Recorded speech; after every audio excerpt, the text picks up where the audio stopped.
Hello, bachcho. Let us look at this question.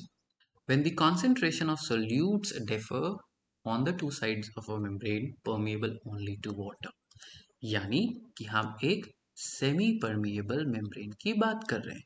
A semi permeable का मतलब है कि उसका होल इतना ही छोटा है कि सिर्फ और सिर्फ सॉल्वेंट पार्टिकल्स जो कि छोटे होते हैं वो मूव कर सकते हैं।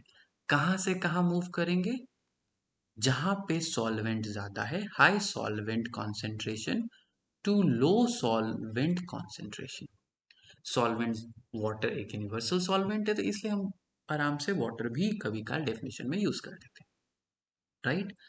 अब सॉल्यूट का फर्क है, इसलिए सॉल्वेंट का भी फर्क है ना। So water will move across the membrane bye osmosis. बिल्कुल सही बात है। Water will move across the membrane by active transport. बिल्कुल नहीं बेटा।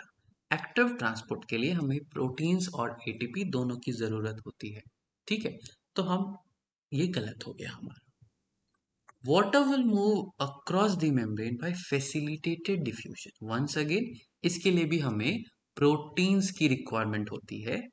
एक्टिव ट्रांसपोर्ट जहां एटीपी का इस्तेमाल low concentration to high concentration of substance के मूवमेंट के लिए करता है। अब याद रखना, क्योंकि फर्क है, ठीक है, तो पानी भी मूव करेगा बट अपने हाई से अपने low and without any protein required, ठीक है। इसलिए बी गलत था।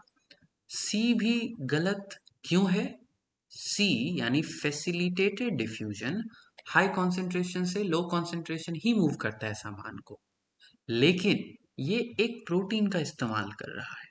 और यहाँ पे हम एक ऐसी परमिएबल मेम्ब्रेन की बात कर रहे हैं जो सिर्फ पानी यानी सॉल्वेंट चीजों को जाने ले। Solutes will move across the membrane from region of higher concentration to region of low concentration.